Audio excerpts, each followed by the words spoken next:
حضرت داؤد علیہ السلام کا قصہ۔ حضرت داؤد علیہ السلام کا تعارف۔ حضرت داؤد علیہ السلام بنی اسرائیل کے ایک عظیم نبی اور بادشاہ تھے۔ ان کا سلسلہ نسب حضرت یعقوب علیہ السلام سے ملتا ہے۔ اللہ تعالیٰ نے آپ کو نبوت، بادشاہت اور زبور آسمانی کتاب عطا کی۔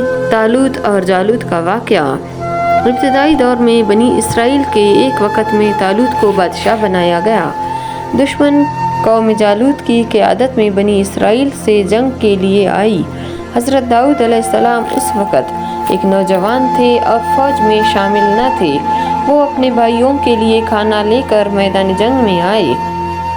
جنگ کے دوران جالوت نے مبارزت مقابلے کے لیے کسی کو بلایا اور تمام فوجی اس سے خوفزدہ تھے۔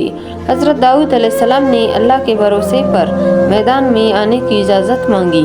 انہوں نے صرف ایک خلیل اور چند کنکریوں سے جالوت کو پیشانی پر مارا، جو موقع پر ہی مر گیا۔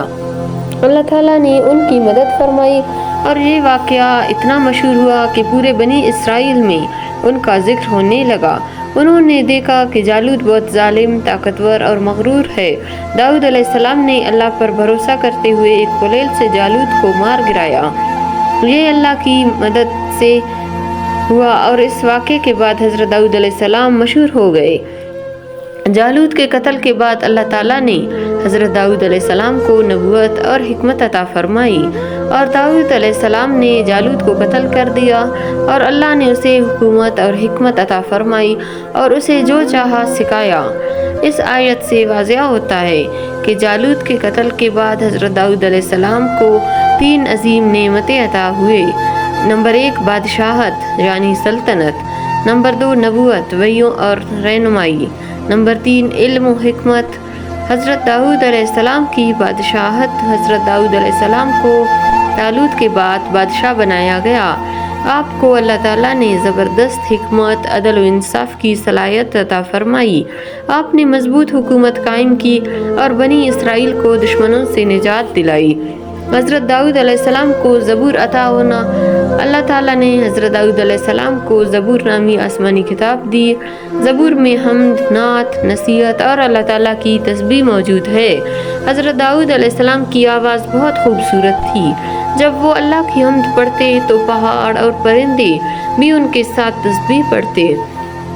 ان کی تسبیح سن کر دل نرم ہو جاتا۔ حضرت داؤد علیہ السلام کا آواز اتنا خوبصورت تھا کہ جو ہر کوئی دل سننا چاہتا تھا۔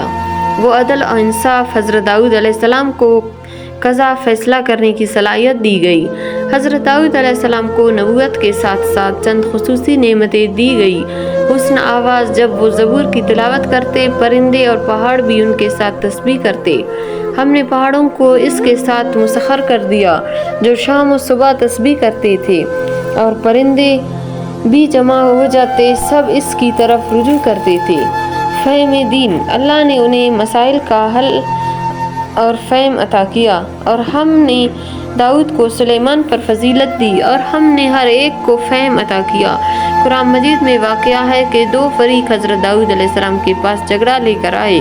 ایک نے شکایت کی کہ دوسرے نے اس کی ایک بھیڑ چرا لی۔ حضرت داؤد علیہ السلام نے جلد فیصلہ دیا، لیکن بعد میں احساس ہوا کہ ایک طرف کی بات سنے بغیر فیصلہ نہیں کرنا چاہیے۔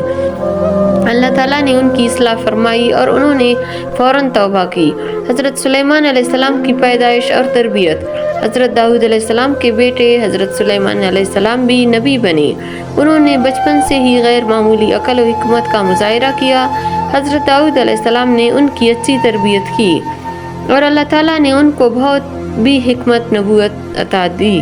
حضرت داؤد علیہ السلام کی عبادت۔ آپ کی عبادت نہایت گہری اور پرخلوص تھی۔ آپ آدھی رات عبادت میں گزارتے، ایک دن روزہ رکھتے اور ایک دن افطار کرتے۔ حدیث میں ہے کہ افضل روزہ داؤد علیہ السلام کا روزہ ہے۔ حضرت داؤد علیہ السلام کی وفات۔ حضرت داؤد علیہ السلام نے تقریباً 70 سال کی عمر پائی۔ ان کی وفات کے بعد حضرت سلیمان علیہ السلام ان کے جانشین بنے۔ ان کی وفات کے بعد بنی اسرائیل میں عظیم اداسی پھیل گئی۔ حضرت داؤد علیہ السلام کو جوانی میں اللہ تعالیٰ نے منتخب کیا، اور ان کو یہ سکھاتی ہے کہ اخلاص، نیت، اللہ پر توکل اور عدل و انصاف ہی انسان کو اچھے مقام اور نبوت تک پہنچا سکتا ہے۔